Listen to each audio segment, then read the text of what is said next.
Starr podcast. I'm Jane Townsend and I'm here with Julie Starr. And the topic of this conversation is charging as a coach.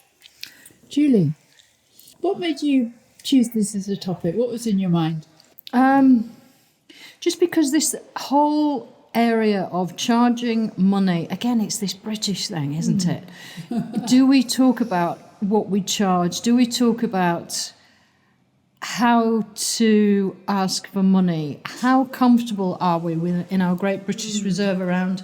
It's kind of, I find it's one of those taboo topics. And whilst the other thing that I would say is I'm fascinated by making money, how we create abundance, how we manifest stuff, whether that's opportunities, whether it's finances, whether it's synchronous events. So this topic does bring a few things together for me. The other sense I have is I think the new coaches into the field, or even just some coaches that have been here a while and still recognise they are challenged around this area, I think they just welcome a quick conversation from you maybe about the topic.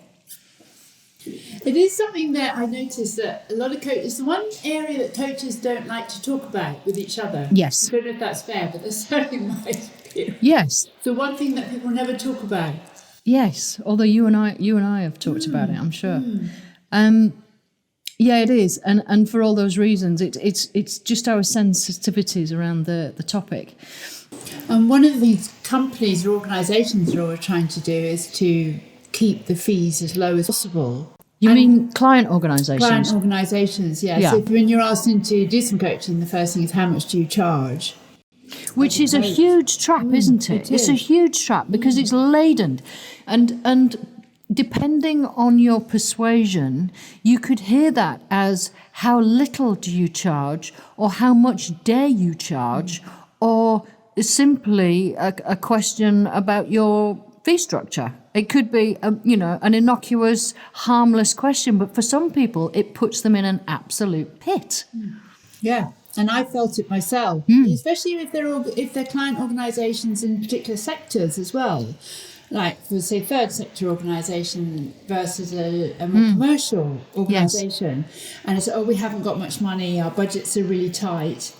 And it really speaks to your sense of, how you feel about that sector, what you feel you can charge or can't charge. But also, it also speaks sometimes to your confidence as a coach as well, in terms of what is your worth? How do you feel and see your worth?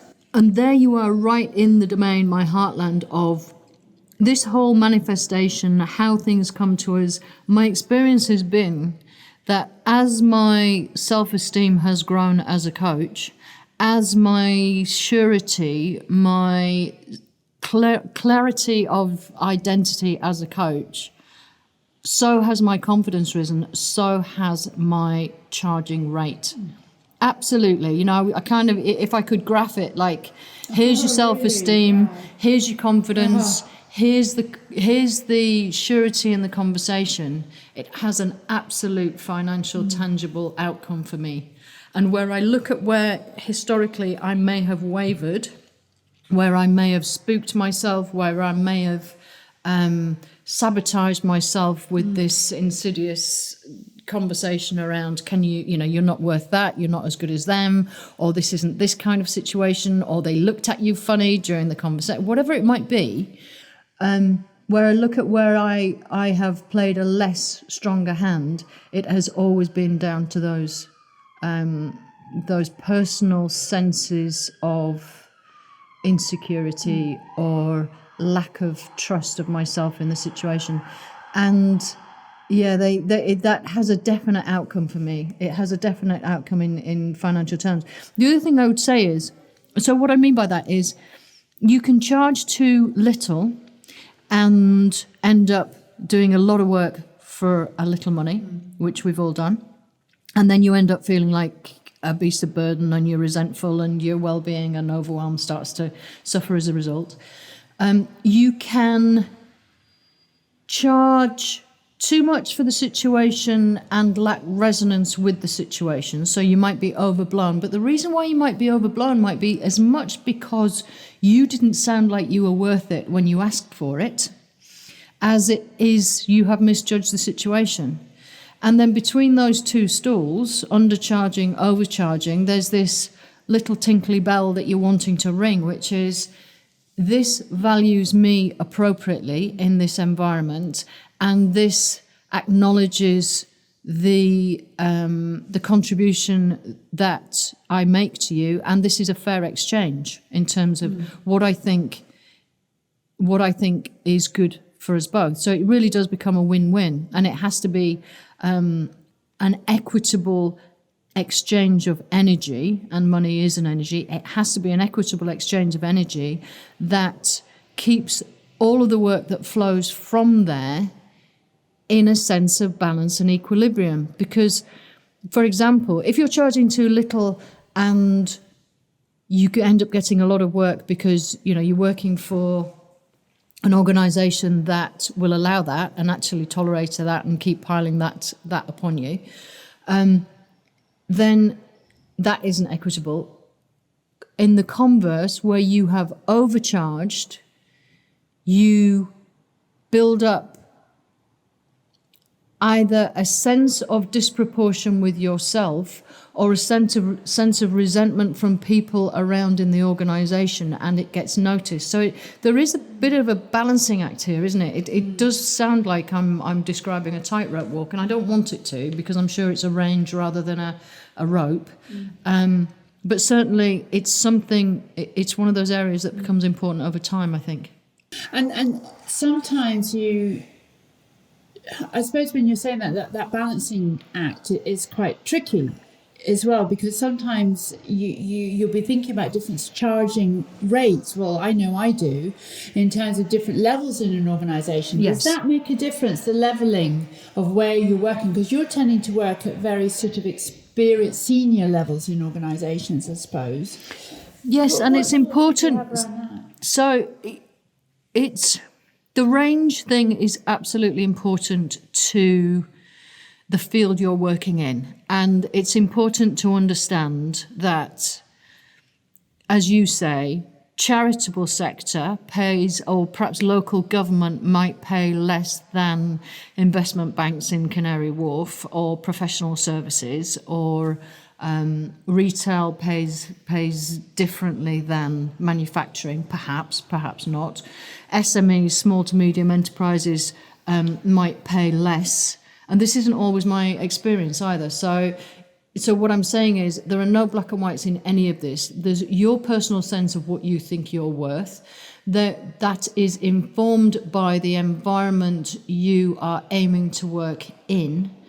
And then there is the kind of guest factor, luck factor, you know, who you're dealing with, what they're used to paying, what, you know, have they used coaches before? But it's good to get a sense both literally in terms of doing some research where that's possible, but also, you know, your own innate sense. Because, for example, if I want to charge a minimum of £1,000 for any session that I operate within, then that might be a range. So my rate might go from 1,000 to 2,000, let's say. That's probably a broad range, but let's say it's 1,000 to 2,000 for one coaching session. So I'm inventing these figures, obviously.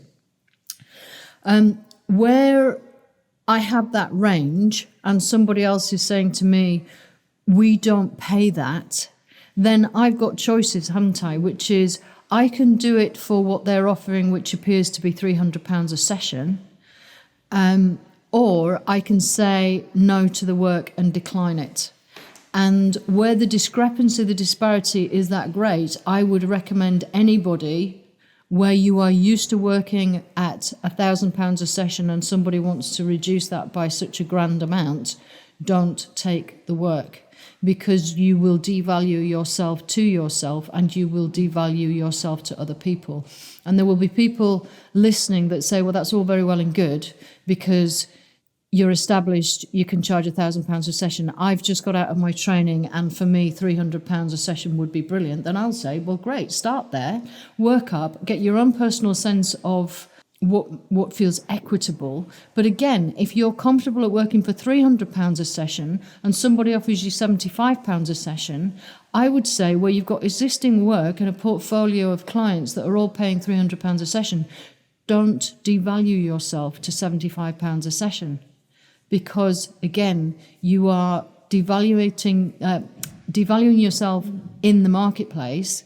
There is a perception in that organisation that you will then work for that, and you will work elsewhere for that within that organisation. But also to yourself, you've just devalued yourself, and your own self-esteem is worth so much in this whole conversation.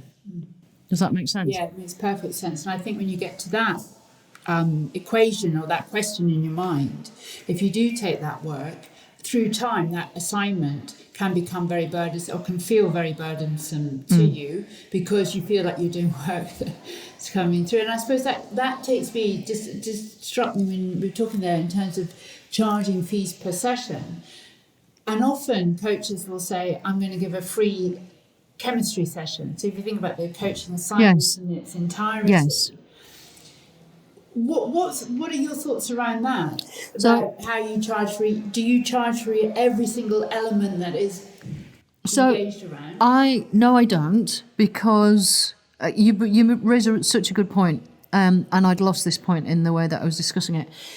I work in terms of an assignment. An assignment has different component parts to it.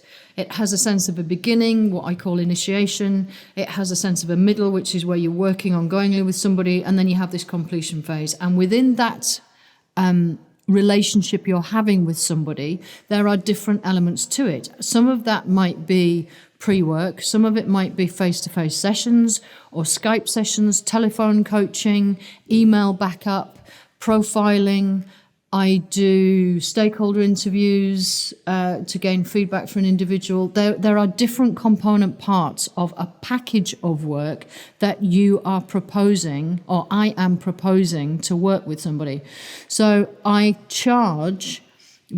have a view of both the value of those individual component parts. So I know how much my profiling costs. I know how much I charge for each stakeholder interview. I know what my hourly charge out rate is. I know I charge expenses on top of that, etc., etc.